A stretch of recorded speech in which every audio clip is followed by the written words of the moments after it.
Hi, and welcome to Regrouping for Recovery podcast, episode number 3. I'm Miss Ann. Thanks for listening. A quick disclaimer, this is not medical or therapeutic advice. I'm not AI, I'm a real person, and this is just for encouragement. And if you know somebody who needs some encouragement, please pass it along.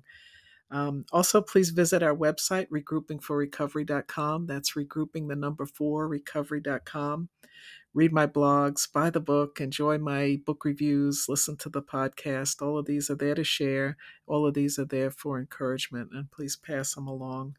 Well, this is episode 3. We're going to fill in some gaps. That's what episode 3 is called, filling in the gaps. It's about adulting. Wait, hold on. Don't leave. Don't leave. Uh, I know sometimes the word adulting is off putting, but there'll be some important information for encouragement tonight. So hang in there. I appreciate it. And I appreciate your feedback on the podcast. Slash reached out. He was my songwriting partner from a decade ago. And he reached out and congratulated me on the podcast. And I appreciate that. But he also reminded me, he said, there's different levels in the cast a pod. And, that made perfect sense because I also know there's many pages in the Book of Faith. So here we are at episode 3, and God willing, there'll be an episode 4 at some point. I also wanted to shout out to Rakisha. And Rakisha is a genealogist that I met at the Authors Expo in Muskogee about 10 days ago. I met her and her family, and she's just a nice person. And she has a new children's book out, and her website is relicroots.com. It's relicroots, relicroots.com. Reach out to her if you're interested in genealogy. Okay, a lot to get to tonight, but first, you know the drill. We got to do our breathing. So let's do it. I hope you're doing it. I hope you've been doing it. Let's do it now. Let's take a nice deep breath in through the nose. Feel yourself filled with love and positive energy. Feel yourself getting stronger and stronger, and hold it, hold it, hold it. Push out all that negative energy, negative thoughts, negative feelings. Let them go, let them go, let them go. Our next one. Take a nice deep breath in. Feel yourself filled with love and positive energy. Feel yourself getting stronger and stronger, and hold it, hold it, hold it. Push out all that negative energy, negative thoughts, negative feelings, woulda, coulda, shouldas. Let them go, let them go, let them go. Our next one. Take a nice deep breath in. Feel yourself filled with love and positive energy. Feel yourself getting stronger and stronger, and hold it, hold it, hold it. Push out all that negative energy, negative thoughts, negative feelings, woulda, coulda, shoulda, shame, grief, loss, pain, doubt. Push it all out. Our last one. Take a nice deep breath in. Feel yourself filled with love and positive energy. Feel yourself getting stronger and stronger, and hold it, hold it, hold it. Push out all that negative energy, negative thoughts, negative feelings. Let them go, let them go, let them go. And please do this throughout the day. Remember to hold the breath. That's what brings down the heart rate. That's what slows you down. And remember to be in the moment. Just slow things down and be mindful of the moment. Stop your thoughts from racing to the past, dredging up all that shame, guilt, all that stuff. Stop your thoughts from racing to the future and becoming overwhelmed by all the stuff you got to do. Just be present and just do your breathing. You know what else we mentioned last time? We mentioned distractions to get out of your head. And I talked about making lists. And last night I had to do that. I was doing my American cities and it didn't work for me because I had done them so many times that I can go through the letters and name 20 cities. And it just really wasn't, it just wasn't. Sometimes these strategies, they don't work. You got to go to plan B. So I come up with a different list. I was thinking of the NBA. So I was trying to name NBA players because we just finished the season. And I say we finished like I did anything. I didn't do anything. I just watched and applauded very politely watching my TV. But I thought about NBA players, ones I hadn't thought about. I go through the alphabet and name some players with A, B, C, and we're going down. And when I got to X, I'm going to help you on this one if you do it. Xavier McDaniel, the X-Man, remember him when you get to X. But anyway, it's a fun activity and it gets you out of your head. And I kind of fell asleep on that one.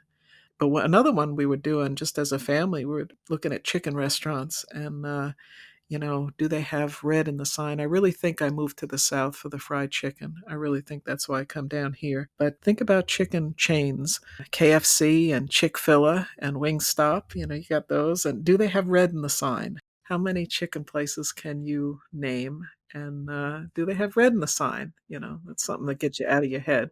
And that's when you get those sticky thoughts. You think chicken. There you go. All right. Well, we got some serious business, though, we want to get to. We want to talk about filling in the gaps. So follow me on this one. Let's say you started using when you're 13, and now you're 23 or 33 or 43. Well, we're just going to stop right there. And the world expects you to act like you're 23 or 33 or 43, but you may not know how to do that because you had one primary coping strategy all these years. Drugs and alcohol were there for stress, rejection, that teen awkwardness that we go through, not fitting in. And that was your go to. And that became your go to. And really, you didn't develop or may not have developed things for frustration tolerance or stress management or coping skills during that time. And you may have learned, that was the go to. You may not have learned any others. So learn it now. And it's not about feeling. I'm not here to help you feel bad. It's not about that. It's about filling in the gaps. If you don't have, back to my NBA analogy, if you don't have a 3-point shot, you get one. You learn how to do it. Okay, well, you didn't happen to get that one. So I got to learn how to do it, and I got to practice it, and I got to be good at it. Really didn't learn how to defend people. Now I got to learn how to do it. I don't know those plays. I got to learn how to approach it like that. Fill in the gaps, fill in the life skills that you need that you may not have learned back then, and because you want to have a fulfilled life. We don't want that to stop you.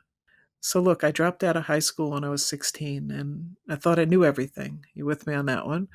Um, but now I know how limited the teenage brain really is because I went from high school dropout to someone who teaches psychology. So that was a long, long journey, but it was a lot of filling in the gaps because I didn't know how to make a phone call. I didn't know how to dress for a job. I didn't know how to write a resume. I didn't know all those things. And I had to find out. And we didn't have wiki how to back then. We had to we had to ask people, and we had to kind of learn through taking different job and learning them in real time. Your life doesn't stop because you don't know something or because you didn't learn something. You have to put the pride aside and learn.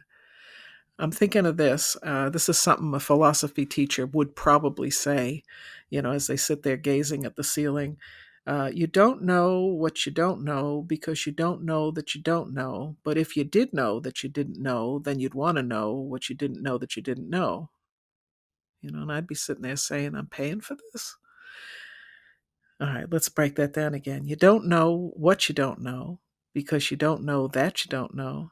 But if you did know that you didn't know, then you'd want to know what you didn't know you didn't know. One more time. No. We'll just leave that alone. The point is, we've got some gaps to fill in, and that's what we're going to do tonight. We're going to talk about that. And like I said, there's lots of help out there. If you don't know something, you can always ask somebody. You can ask your sponsor. You can ask a peer coach or specialist. You can ask people that you're regrouping with. You can ask people in your sober support network. Wiki How To is out there. There's all these apps out there. And on my website, regroupingforrecovery.com, we have a book listed on one of the book reviews is Lindsay Glass, Glass, and she has a book, 100 Tips for Growing Up, My 20 Years of Recovery. And that's what she did. She wrote a book about this very thing. She said there was so much I didn't know, and I decided to put it in a book to share. And it's kind of a retrospective, the things that she wished she knew and didn't. And there's some real basics in there. So one of the things that we want to put on our topic list is hygiene. We're going to have the difficult conversation about hygiene. You got to shower. I know there's lots of commercials out there and they talk about use the DO for the BO. It's not enough. Just spraying yourself off isn't enough. You got to shower. I know the DO for the BO, but what about the SOAP? Use that. You should smell like soap. And while we're at it, brush the teeth. Use the mouthwash. You know, These are some basic things, and you may have missed this. And maybe parents weren't available. Maybe they were absent, or maybe they were distracted, or whatever. It doesn't matter what the starting point is. Fill in those gaps. That's where we're at tonight. So, hygiene is really, really important. Washing your clothes, setting out your clothes, looking presentable. That's what we're talking about. Having another tip she mentions is having a food pantry. I thought that was an interesting one because particularly in recovery, we talk about HALT, HALT. You may know the acronym, you may not, but the H stands for hungry, the A is angry, the L is lonely, and the T is tired. So when you're having one of those moments, one of those days, you stop yourself, you halt, and you say, am I hungry? Am I angry? Am I lonely? Am I tired? If I'm hungry, it's eat a snack. Am I angry? Well, I might have to do some meditation on that. I might have to walk that off. I might have to call somebody on that one. Am I lonely? That's definitely a call somebody, or go to a meeting. The T part, tired. Let's take a nap. Do some get some rest. But the hungry one, if you don't have a food pantry, if you don't have snacks available, what good does it do to know that you're hungry? So basic things in there. We talked about hygiene, a food pantry. We talked about clothes. How about hydration along with that one? Because sometimes you're not really hungry. You're not hydrated, and particularly in these hot months, we've got to look at that as well. Taking out the trash. Here's another basic: taking out the trash. Do you have a receptacle for your trash? Are you taking out the trash regularly? Do you know the rules in your apartment complex, or what you're zoned for in your area? Taking out the trash regularly, that's important. Otherwise, you're going to have some more friends, the creepy crawly kinds, and we don't want those. Don't want those. But yeah, taking out the trash. What else? Budgeting. You may not have ever in your life written a budget. You have money coming in, you have a predictable amount of money that you're earning. How are you going to spend that? How are you going to cover your bills? So you want to have a budget for that, and that will kind of expose whether or not maybe we need to work more, maybe we need to work differently, and are we saving money for those emergencies that come up? Car repairs always come to mind. But yeah, so budgeting. There's information online on that. There's actually financial literacy classes. Sometimes they have at the libraries, but there's resources available for that. What else? Structuring your day, waking up at a certain time, setting your alarm on your phone, waking up at a certain time, and then you have a ritual, a routine that you get into, and how to structure that. Those are all life skills, that we might have missed. Might have missed those things. The last one in her book, and I have the book here, so if I sound distracted, that's why, because I have the book here as I was flipping through it. The last one in her book, tip number 100, is showing up. I think that's the most important one. Sometimes maybe this wasn't modeled for you when you were young, but when you say you're going to show up, show up. Show up for your friends. Show up for your work. Show up for your kids. Show up when you say you're going to show up. Call somebody when you say you will. Those are all important things, not just for your own personal accountability, but for the integrity of those relationships. Show up. It's a great book. Go ahead, look at it on the website, and that's some of the gaps that we want to fill in. But remember, the world expects you to be 33 or 43 or whatever. The world expects that, and feedback from other people is important. So if people are telling you you're acting like a kid, check that. Find a better way to do things, and that help is available. And again, approach it like basketball. I'm thinking of now John Wooden, the legendary UCLA coach. And I don't know if I read this or I heard this on a podcast or something, but he spent time teaching his players the fundamentals. That he was all about the fundamentals. And when we're talking fundamentals, we're talking how to put on your shoe, how to put on your socks, how to tie your shoes, things like that, so that you're not stepping out of them during the game, so that you're not getting blisters, and then you can't be in the game. So you take that time to learn the fundamentals so that you have a fulfilling experience in your life. As I'm thinking about this too, there's a lot of people they want to help. Don't stop living and shrink away from life because you don't know something. I didn't do it. I told you I dropped out of high school. I didn't shrink away from life. I put myself in positions to learn it. Most of them involve work situations. but be the person you're here on the earth to be. That's what I want to say. And one other thing I just want to throw in tonight, squeeze in tonight, if you just indulge me in this. Sometimes I misspeak on the podcast. I know that I'm not AI. This is all me, just rambling here, trying to help you, trying to give you the encouragement that I can.